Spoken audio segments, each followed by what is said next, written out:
Got Congressman Warren Davidson of Ohio, sits on the House Services Committee. He's a House Freedom Caucus member, very important fellow, kind enough to join us. Congressman, great to have you. We talk about the money raising that Donald Trump is now busily doing and really quickly trying to catch up with Joe Biden. But again, the president has the advantage so far on that front. So how do you assess things on the financial money raising front? Well, I think the standard saying is you don't need the most money, you just need enough money. And one of the things you highlighted is Donald Trump's unique ability to get earned media. I mean, it's off the charts. He can speak past what he calls the fake news and reach the base. But, you know, the question is, can he penetrate all the places that he needs to? And, you know, he's building the momentum. I think he's going to do really well with the fundraising.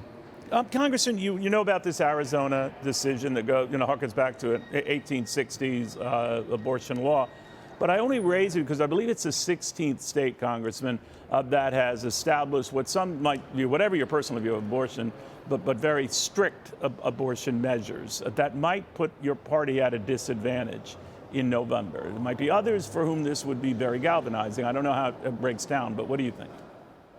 Well, look, Donald Trump was the most pro-life president we've had. He put the court in shape to end Roe v. Wade, and that's part of what makes this ripe. You know, now you can have this debate in different ways in different legislatures around the country. Before that, you had a one-size-fits-all kind of tyranny from the court imposed on everyone, and all the states are having this debate. We had it in Ohio. Frankly, it didn't resolve the way that I hoped that it would. But I think that's how it's going to play out and how it needs to. People need to have this discussion at the state level. Do you think it's going to hurt you, though? I know Donald Trump's position, let the states decide this. That was the way it was meant to be before Roe v. Wade 53, 54 years ago. But that be careful what you wish for, because you might get decisions like this that in the eyes of some seem to go too far and actually galvanize the opposition. Yeah, I mean, no question, Democrats were much more prepared for the end of Roe v. Wade than Republicans.